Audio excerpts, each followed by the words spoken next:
वैदेश नाम का एक नगर था। उस नगर में ब्राह्मण, क्षत्रिय, वैश्य और शूद्र रहते थे। वहाँ रहने वाले सभी नगरवासी विष्णु भक्त थे और वहाँ कोई भी नास्तिक नहीं था।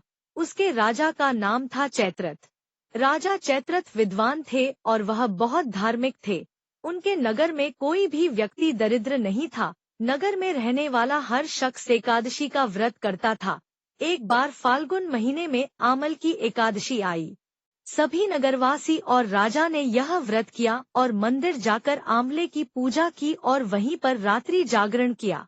तभी रात के समय वहां एक बहेलिया आया जो कि घोर पापी था, लेकिन उसे भूख और प्यास लगी थी। इसलिए मंदिर के कोने में बैठकर जागरण को देखने लगा और विष्णु भगवान व एकादशी महात्म्य की कथा सुनने लगा।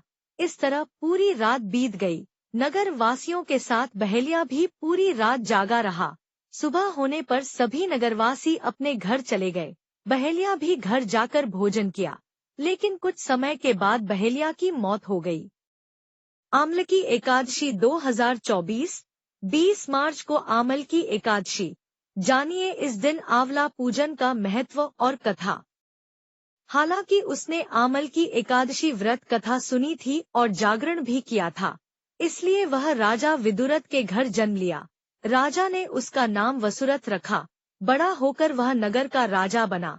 एक दिन वह शिकार पर निकला, लेकिन बीच में ही मार्ग भूल गया। रास्ता भूल जाने के कारण वह एक पेड़ के नीचे सो गया।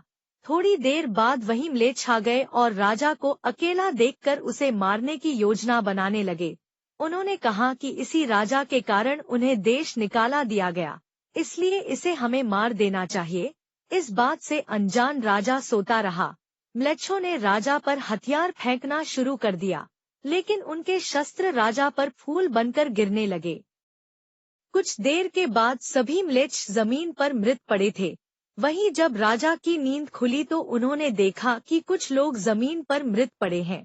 राजा समझ गया कि वह सभी उसे मारने के लिए आए थे, लेकिन किसी ने उन्हें ही मौत की नींद सुला दी। यह देखकर राजा ने कहा कि जंगल में ऐसा कौन है जिसने उसकी जान बचाई है।